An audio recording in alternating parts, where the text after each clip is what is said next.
There is a bit of an education process that's needed to understand orbital dynamics.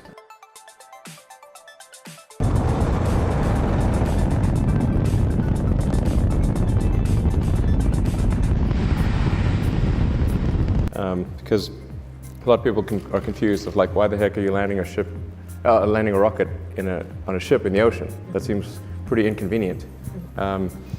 And the reason is because that going up and staying up is actually about velocity horizontal to the Earth's surface.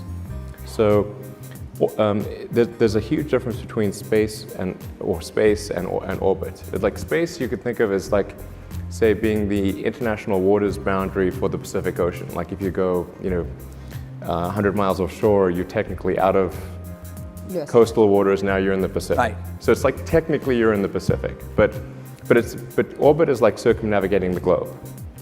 Right. It's a really giant difference, and the reason that things go up and stay up is because you're zooming around the Earth so fast that your outward radial acceleration is equal to the inward acceleration of gravity. And so those balance out and you have a net zero gravity. So when you see the space station, the thing that's little sort of counterintuitive is that the space station is actually zooming around the Earth at 17,000 miles an hour. Even though it seems like it seems really still, but it's moving really, really fast. I mean, to put that into perspective, a bullet from a .45 gun, handgun, is just below the speed of sound. So the space station is going more than 25 times faster than that. And that's what's needed actually to go up and stay up. And that's why there's the term escape velocity, not escape altitude. There's no such thing as an escape altitude. There's only an escape velocity. You need to be a certain speed to escape the gravity of the Earth. Yeah, you can think of gravity as kind of a funnel in space-time. Or think of it like a coin funnel. Like it's very much like that but it's obviously a sort of a four-dimensional coin funnel. But if you spin a marble or a coin on a coin funnel, when it's far out, it sort of spins slowly, and then as it gets closer, it spins faster and faster.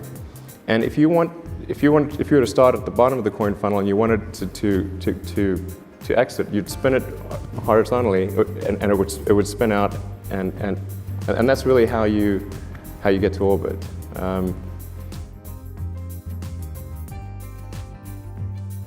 Yeah, so the gravity well is like a funnel. Why you want to land on a ship in the ocean? Because in order to get to orbit, all that matters is your horizontal velocity. Your altitude doesn't really matter.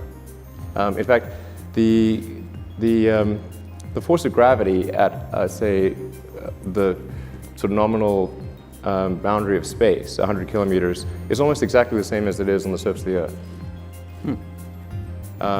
So like if it's a few percent lower than the surface of the Earth.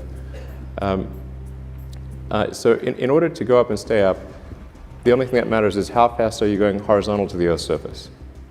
So you have that outward radial acceleration, or think of it like maybe like tetherball or something like that. It's really that outward acceleration is the thing that matters. And so when the rocket is going to orbit, the only reason it's going up is to get out of the thick part of the atmosphere. Because at high velocity, the atmosphere is thick as molasses. And so it goes up very briefly, but if you look at a long exposure of the rocket's trajectory, you'll see it goes up, but immediately curves over and starts going horizontal. And so at the point at which the point at which the stages separate, there's two stages. Booster separation confirmed.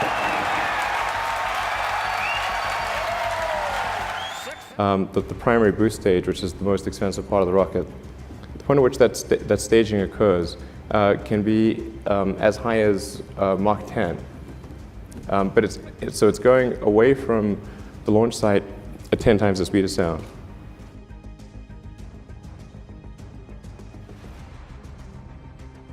So in order to get back to the launch site, you would have to have enough fuel and oxygen to reverse out that velocity and boost back all the way to the launch site.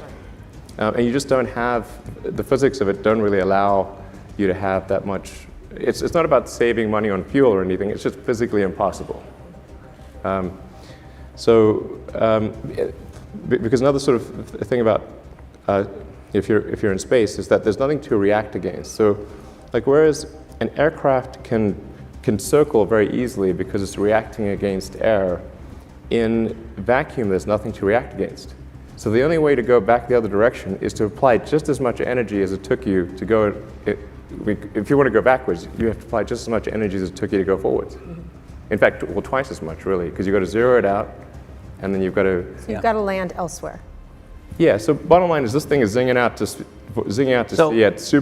at 10 times faster than a bullet. It may well be over the ocean because the ocean covers most of the. Oh, it's actually at the point of separation. It's not that far away. It's maybe 100 kilometers away from the launch site, but it is going like hell in the opposite, away from the launch site. So the only way to really land it is to have it continue on that arc, that ballistic arc, and then land far out to sea on a ship that's pre-positioned to a particular latitude and longitude, very, very precise, to within about a meter. And then the rocket will then go from vacuum through rarefied air at hypersonic velocity. So when it's in vacuum, it has to, obviously you can't use aero surfaces, you have to use nitrogen jets to control the attitude and position.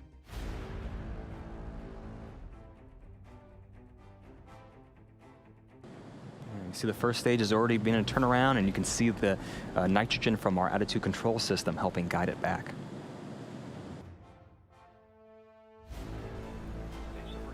And stage separation has been confirmed. And you can see the first stage there flipping back.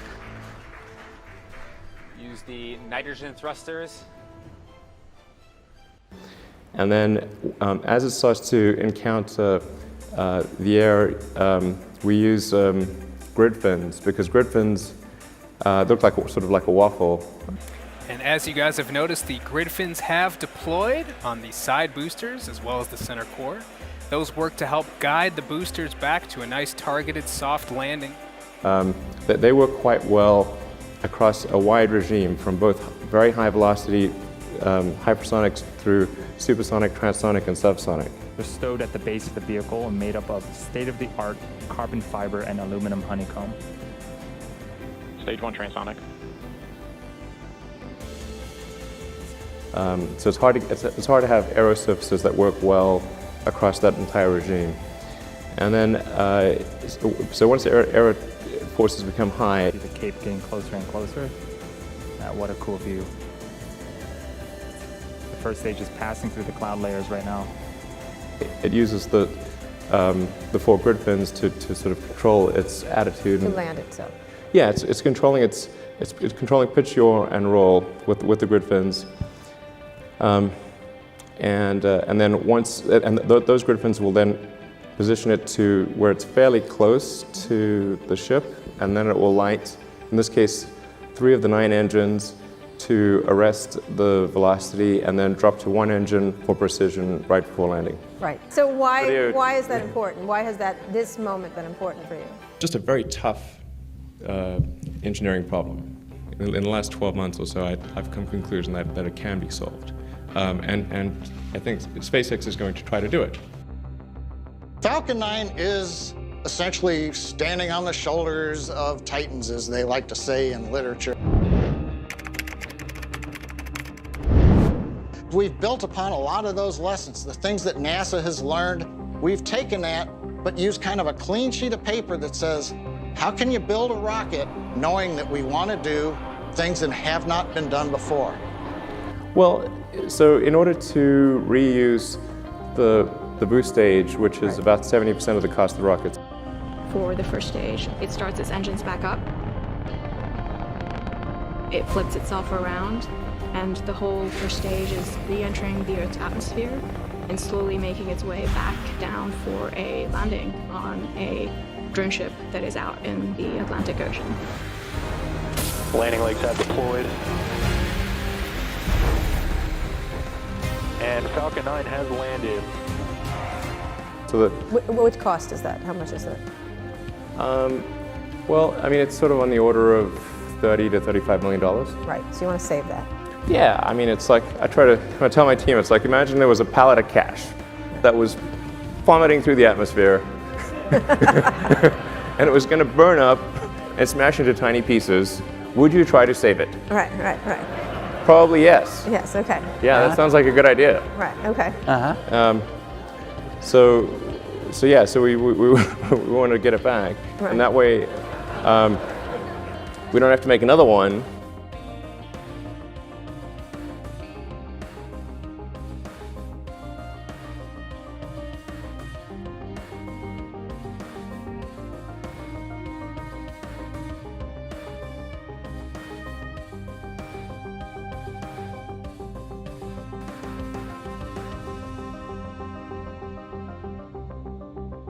Oh my God.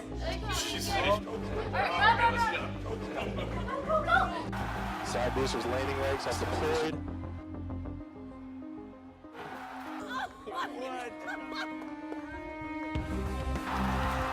LZ1 and LZ2, both side boosters have touchdown. Landing operators move on to 11.100 on recovery 1 and recovery 2.